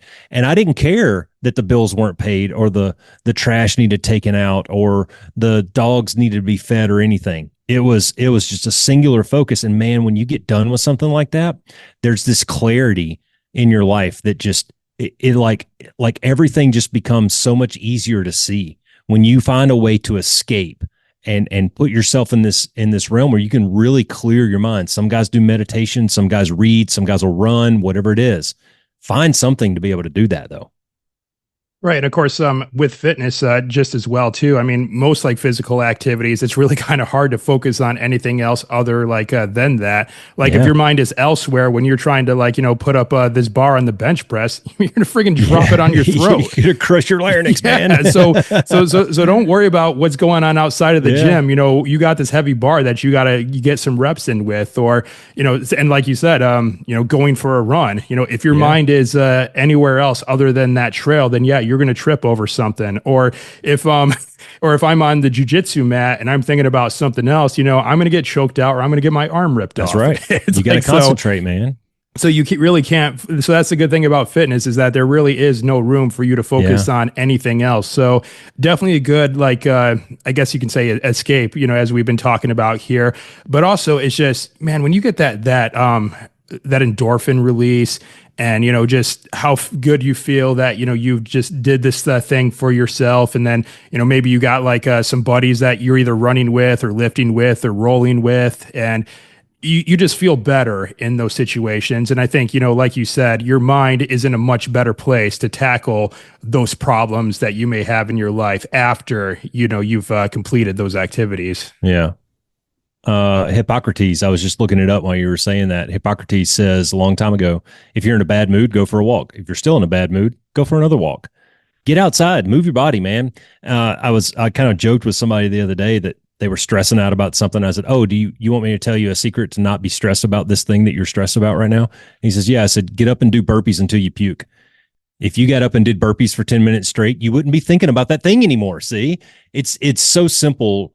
Those of us who have learned how to do this, and I'm not advocating that people do burpees until they puke. That's probably not healthy. But the point is, once you figure out how to do this for yourself, it becomes really easy, and you can remove yourself from real life and put yourself in a different space and really give your brain a break. Just let it all kind of melt away for a little while. All right, so I'm going to interrupt our conversation with a pop culture reference here. You just made me think of it. But did you ever see? Do you ever see the movie Major Payne back from the '90s? Oh gosh, yeah, that's an old one.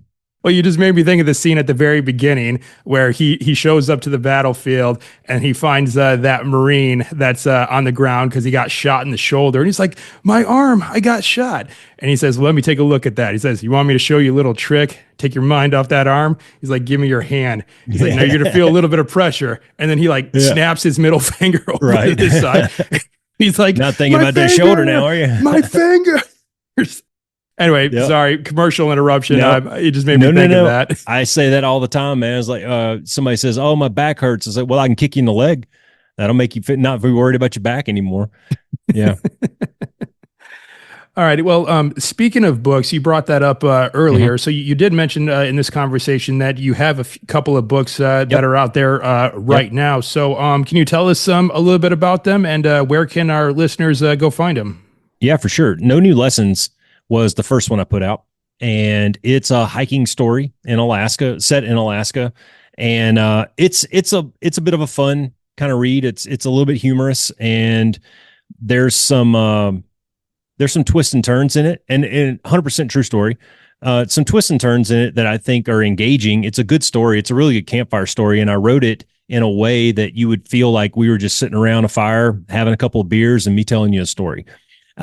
I really think that there's good lessons learned to be pulled out of there. And the title, No New Lessons, come from the idea that, man, I really didn't learn anything new. I just kept getting retaught the same stuff. Like, dude, when you go on a long ass hike, pack more than one pair of socks. You know, it's stupid shit like that oftentimes we overlook the simple things, right? But it's fun. It's humorous. You can find it on Amazon. Just type in No New Lessons. It pops right up. And the other one is titled Work Hard, Don't Suck. And that's more of a self-help kind of thing, geared towards a little bit of a younger generation. I mixed in a lot of family history with personal anecdotes to try to teach some of these lessons to my kids. I wrote it for my kids. They were getting ready to get up and go off into life. And I kind of had this, moment as a dad of, I think I'm done raising the kids. Obviously, I'll never be done being a parent, but I think I'm done raising them. I've taught them the things they need to know. Now I got to polish it, right? So the idea came from that. It's 61 short chapters, only a few hundred words each. I wrote it for a short attention span for a younger generation. But it covers everything from like financial discipline to have a little humility, never pass up an opportunity to shut the fuck up. There's all these little things in there that I have kind of found helped me get to where I am now. And I didn't know them all when I was 18. That's why I put the book together. So now an 18-year-old can be given some tools and some skills that he can start developing. I wish that I would have started reading earlier in my life. I wish that I would have started writing earlier in my life. I wish I would have started investing earlier in my life. So that's where that book came from. And that one too, you can find on Amazon. You can go to my website, paulroscoewhite.com, and both the books are listed there as well with links to be able to go and purchase them. All right. Well, they'll also be linked up in the show notes for this episode. Yeah, right or if we have viewers that are watching us on YouTube, it'll be down in the description below so they can find links for them. I appreciate that, there. Man. Absolutely. So along with that, another creative avenue that you have right now is the Be One Change One podcast. And, we talked about it briefly, and your co-host, Cast, as well, who is also a fighter pilot. So can you tell us a little bit about the show and where can we tune in? Yeah, the Be One Change One podcast was a little weird how it came about. Cass and I are our kids were graduating high school a couple years ago at the same time, and we saw each other after a few years of not really keeping up too much. And the next day he texted me and goes, dude, we should totally start a podcast. I was like, all right, bet, let's do it. And it was just one of those, it's like serendipity, man. It just kind of all fell into place. And our whole deal was, here we are sitting here at nearly half a century old with all this life experience. And how bad would it be if we just took all this to the grave with us? Let's share this. And if we can help one person be a little bit better version of themselves, then I think that that's worth it. And we are both staunch promoters of mentorship and helping people and instructing people and sharing with other people, specifically with men, but definitely not limited to men. And man, I tell you what, we found the demographic that we were going after was, we thought it was going to be 18 to 25-year-old males. And we've got 75-year-olds that listen to it. And we got a guy that tried to get his 12-year-old to listen to it. Now, there's some colorful language mixed in there. You can imagine a couple of lifelong fighter pilot military guys. But we try to take a lot of the lessons that we learned in a fighter squadron and apply them to real life scenarios. And you can find that at b1change1.com. It's B in the number one, change in the number one.com. And we're also on everywhere you get podcast. We got a little bit of a weak YouTube game, but it's there. You can find us on YouTube, Spotify, Apple, those kinds of places. All right. Well, same with the books. I'll get that linked up in the show notes in the description below just as well. So our listeners and viewers can go and find them there. All right. Well, Roscoe, as we start winding down here, I just have a few standard questions that I like to ask all my guests towards the end of the show. And the first thing I like to ask my guests to do is to issue a challenge to our listeners, because, we've got to hear some stories from you today. We got to get some great insights from you today. But as I always say, stories, insights, inspiration can only take our listeners and viewers so far. They have to follow up with action once they're done listening to this episode to go out there and do amazing things in life. So with that, what challenge would you issue to our listeners today for them to go out there and start living a more adventurous life? I would say step one is make up your mind to set a personal standard for yourself. And this is the exercise that I tell everybody to do. Take off all your clothes, get buck naked, and go stand in front of the mirror and stare at yourself for 60 seconds. I bet you'll find something that you can work on. Maybe you need a haircut. Maybe you need to pluck your eyebrows. Maybe you need to go spend a little bit of time on a treadmill. Whatever it may be, I bet you can find something. If you can't find something physically, then get over real close and stare into your soul, man. Really stare deep down into your eyes and find those things that you can start to improve on just a little bit, because none of us are perfect. And this is a lifelong challenge that we go through, man. Solid advice, and definitely a first to come up on the All Around Adventure podcast. I don't think get naked, man. Yeah, no one else just said, get naked and stand in front of a mirror, man. Get naked. Don't put that shit on Instagram either. Leave your phone in the bedroom if you're in your bathroom mirror. Yeah, so all righty, right on, man. And so what I have for you next is my final three. Again, these are three, I like to think that they're fun questions that I ask all my guests at the end of the show. So of course you're going to get asked these as well. And the first of those three questions is, what is your favorite place that you've been to so far? Only because it's fresh on my mind and you put me on the spot, but my wife and I did a 2-week trip to Norway, and we mixed in a little Copenhagen and a little London this past summer, and it was epic. It was one of those trips that just, it can't be recreated based on the way that we put it together with family and friends, and the discounts that we were able to get. And it was so much, we had so much fun, man. It was nice. I haven't really done a lot of travel outside of the military. I mean, I've done a little bit, but it's been more localized, like go to San Diego or, something like that. This was our first trip abroad as a couple. And it was fun to just sit in the passenger seat and look out the window for a change. I didn't have to drive anywhere. I got to be a kid again, and it was a lot of fun. We had a great time. Highly recommended. Norway is awesome. Go in the summertime. It's beautiful. 10 out of 10 recommended. Yeah, Norway's on my list. I haven't been yet. What did you think of London overall? As of now, London is probably one of my favorite cities that I've traveled to. Love-hate relationship, man. Beautiful, Lots of history. Like I went down a Yeah. rabbit hole of all the history and the kings and all that stuff, and we got to see a lot of the good sites. But I'm just not a city person. I don't like big crowds. I don't like the hustle bustle and riding subways and shit like that. So a little bit of a love hate. It was good to experience. I would like to go back and see some of the things that are off the beaten path, maybe. Um, but yeah, I would go back. I would for sure go back to London.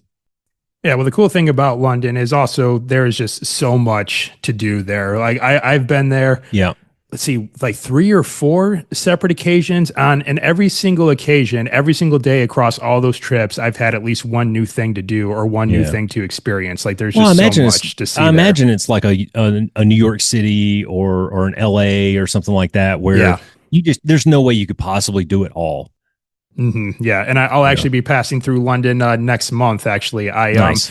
I got a trip lined up to Romania. I've been wanting to go Oh, for cool. quite some time. So yeah, I'm just Yeah. going to be going to Romania in November, which is going to be kind of sort of getting into their winter. Yeah. So it's going to probably be cool off a little bit. But actually, I kind of like traveling when it's colder in some of these environments because like you, I can do cities and I can definitely be very diligent in cities and keep up with the hustle and bustle if necessary. But if I can create a scenario where there is less crowds that I have to contend with Yeah. for me Off peak to, season. Yeah. yeah, I feel like I can definitely kind of get like a much more fuller experience of these places when they're just not so crowded and Yeah. it's a lot less stressful. So that's at least that's what I'm banking on. I'm hoping that this would be Yeah. like the low season because I was actually kind of surprised on how cheap I got this trip to Romania. Get this, Roscoe. So for round trip flights and lodging and rental car with full coverage for the entire trip, it all came out to under $1,500. Wow, that is a good deal. Yeah, I could not Holy believe crap. that I got it that cheap. But like I said, I mean, maybe it is the off season. I don't know. Yeah. I mean, but either way, I'm quite pleased with how that Yeah. turned out. So We got it's been a few weeks ago now, but we had a fleeting opportunity to go to Cambridge for 2 weeks. It was going to be a work trip for me, but I mean, you only work 8 hours a day, man. There's 16 hours left, and gosh, we were putting together a list of things that we were going to go do, and we're only an hour from London, and basically all of England is open up to you at that point via the rail system and whatnot. And unfortunately, it didn't work out. But we had her plane ticket bought, and mine was all going to be paid for by the company, and we were really looking forward to that one. So hopefully, the next time it comes around, we'll be able to jump on that one. right on. All right. So what I have next for you in this final three, what is one thing on your bucket list that you have yet to do? Oh, well, the easy kill, I think, is skydiving. I haven't done that yet. Mm. Um, there's a lot of things, man. I'm nowhere close to done. Like, I don't know that I've sat down and done a bucket list, but I'm working on some projects now that are going to scratch that itch a little bit. There are some individual events like skydiving that you can knock that out in a weekend, little things like that. But you know, there's a quote in the back of that book, and the next to last quote in the book, the next to last paragraph was a quote that I stole from a dude that says, "Dude, life is not meant to be lived, and you end up in this well preserved." Corpse, this nice protected body. Like, I want to skid in sideways with my hair on fire, leaving a trail of smoke and going, dude, that was fucking awesome. Like, that's kind of where I'm at in my life now. Gotcha. All right. And so my final question, and this is a two-parter. What is your favorite animal, and have you seen this animal in the wild? Wow. I don't know. I like all types of mammals. That's pretty I've broad always, there, buddy. I know. You put me on the spot. I mean, I've lived in Alaska. I've lived in Florida. I've caught big fish. I've caught little fish. I've shot big animals and eaten them. And gosh, I don't know, man. That's a tough one. And I wish you'd have given me these ahead of time so that I could have really thought about it. I can tell you what my wife's is. Maybe that'll get me off the hook. Hers is a giraffe. And no, we haven't seen that other than in the zoos. But I don't have anything that I'm really necessarily like like drawn to. I think gorillas are pretty cool because they're very Yeah. close to us. I really got into the whole Planet of the Apes because, man, we're not too far from that. I don't think. A little bit of AI chips and who knows, Neuralink, fucking Elon, who knows? Yeah, like this is a question that I think a lot of my guests, I wouldn't say like stumble over, but you know it is kind of hard to narrow down one. I Yeah, mean, unless if that's just something that you just picked a long time ago and you just kind of sort of yeah. stuck with. I would say like for I me, love my dogs. yeah, well, of course, and you've seen them in the wild because you probably I taken them have. on walks and taken Yeah, them yeah, out into like the trails and whatnot. So, but like for me, and I don't really share my favorite animals that often, but I have like two. One is the peregrine falcon. Because I did a report on him when I was in eighth grade. You know, fastest animal in the world, yeah, and just you know a precision hunter, just a total badass bird of prey. So peregrine falcon is one of them, but also kind of cliche, the wolf too. Like yeah, you know, it's just like there's other animals that are more that are stronger than the wolf. Like bears are yeah, stronger, lions are stronger, but the wolf doesn't perform in a circus. So it is yeah. just No, those are cool, man. yeah, it's a sovereign beast, and you know hunts in packs, and not too dissimilar from humans actually. Like if they have like elders within their pack, you know a lot they would just kind of like stay put, and then you know the younger Yeah. members of the pack will go do the hunting and bring back food for them and care for them and everything like that. So Well, they also found that have pretty like this. fascinating. They have this mystic aspect about them too, you know, and the lore of Native Americans and many tribes all over the world, really regard the wolf in high regard, and all of those are cool, man. And one of the things that I really like is when you look at animals just in the animal kingdom, and people will say that we're at the top of the food chain, but says who? I mean, it depends on your environment, right? When I go to the supermarket, yeah, I'm at the top of the food chain. But when I go into the Alaskan bush, I might not be, and this is one reason why I've never had the urge to be a scuba diver in deep, dark blue waters, because I can't hear what's coming up behind me. And you're not the top of the food chain in a lot of cases out there. And I don't know. I draw the line. Sorry. Yeah, and that's definitely a firm reminder. Yeah, a lot of us we like to think that we're at the top of the food chain. Now, there's a scale. I can't remember the name of the scale, but basically it ranks animals from like on a scale of like 1 to 5. Like 1 being just strictly prey animals Mhm. like plankton and stuff like that, and 5 are your apex predators. You know, your tigers, your great white sharks, and Yeah. and things along those lines too. I guess apparently in that scale, humans in like our base form, like everything stripped away, we're like a 2.2, which pretty much puts us on par, I think, with like pigs and anchovies or something like Yeah. that. Okay. I can buy But that. we're able to kind of behave like 5s because humans, unlike any animals, is like we have the ability to craft tools and create Yeah. We, technology, we can manipulate our environment. Yeah. and we also have the ability to reason. And Yeah. which is like so that's why we're able to sort of behave like 5s, but strip that out away and plop someone in the middle of the jungle somewhere. It's just like Yeah. they're right back to like 2.0 or whatever it actually is. Yeah, man. There's a lot of really good survival shows that are out there. That Naked and Afraid is pretty neat, and some of those are canned and whatnot. But I really like watching Alone Hmm. on Netflix. Yeah. That to me is a really good show, man. And it's neat to see the ingenuity that people come up with. But you know what, man? You spend enough time out in the woods by yourself, and you start to realize that you may not be exactly where you think you are on the food chain.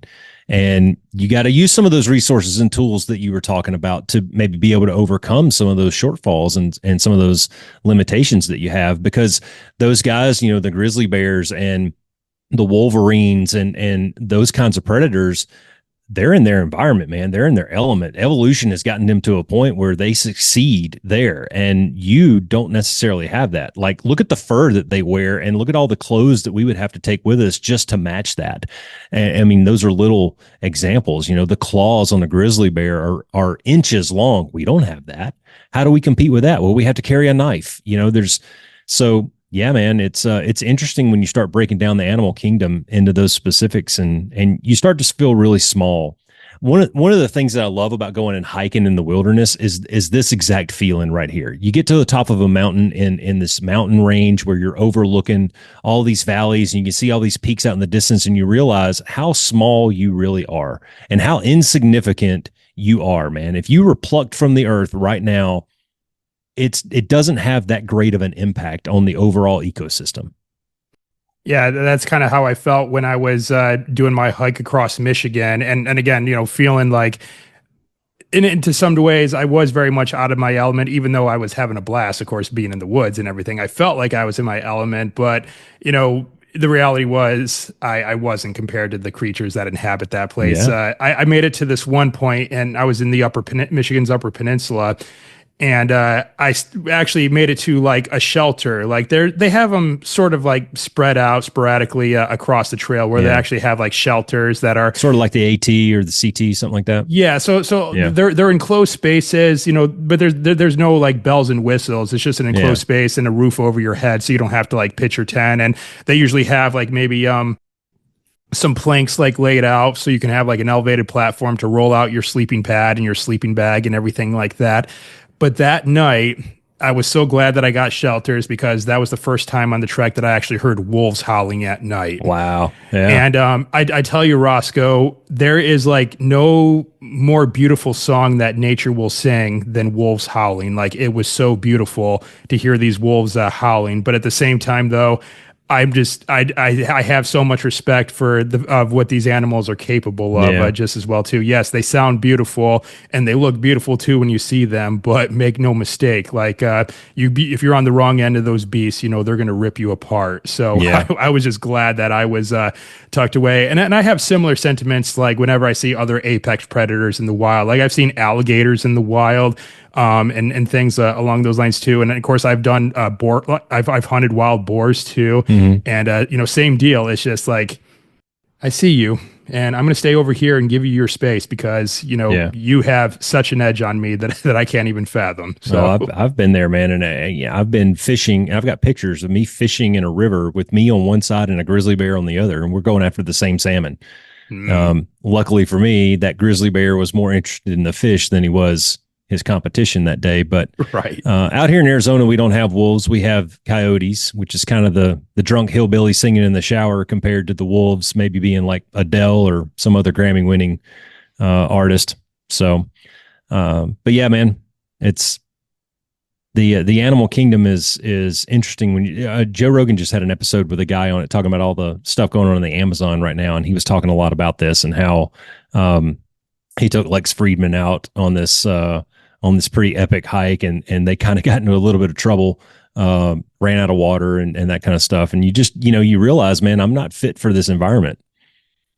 Yeah. And I also had a similar sentiment when you brought up the point about, not wanting to scuba dive, at least not too deep, because you definitely have no control of the water.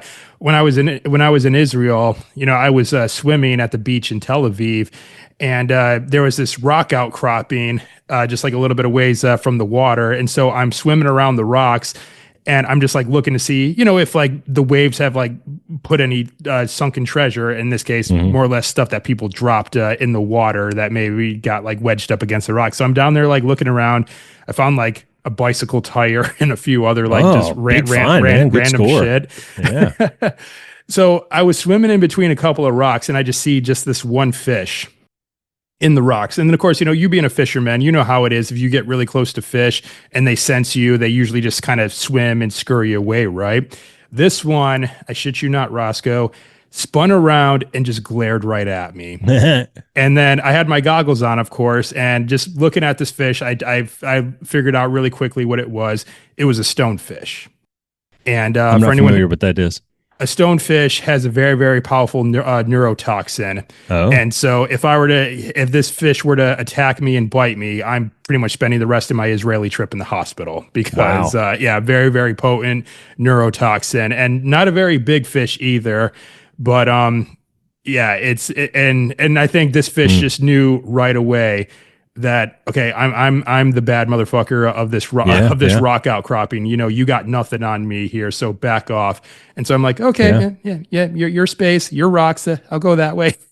I run from my house, I can go right across the street here, and I'm in the desert, and I'm right on the edge of the wilderness desert out here. So I go running out through there all the time, and I run up on rattlesnakes all the time. I mean, I've damn near stepped on them in the trail before and go, oh shit, but something that small can still kind of put you in your place a little bit. We're still a little bit fearful of those things, especially when you get startled. And this morning I was out jogging, and I was jogging down this wash through a bunch of trees on a single track, and I ran into, no shit, a herd of cows out there. Like, here's a bunch of cows with horns and shit right in the middle of this wash, and they're just eating the bushes. But we were equally scared of each other in that moment. We're like, oh shit, I didn't expect to see you here. So luckily I was able to shoo them off and continue. But I've run up on the bulls. We've got this herd. It's all open range, and there's 2 bulls that roam around in this herd, and I've run up on them in the bushes, and those are the ones you turn around and you go the other way. Like, don't mess with the bulls. Yeah. Yeah, absolutely. They're very protective of their harem. and good on them too for doing so. All right. Well, Roscoe, that's it, man. That's all the questions that I have for you tonight. But before we call it a day here, let's just recap one more time where our listeners and viewers can go connect with you, like out in the social media space, where they could find the books, and where they can tune into the Be One Change One podcast. Yeah, go to my website, paulroscoewhite.com, and the books are listed on there. There's links to the podcast on there. The podcast has its own website, be1change1.com. And I'm on I'm on Instagram, I'm on Facebook, and I'm on LinkedIn at Paul Roscoe White.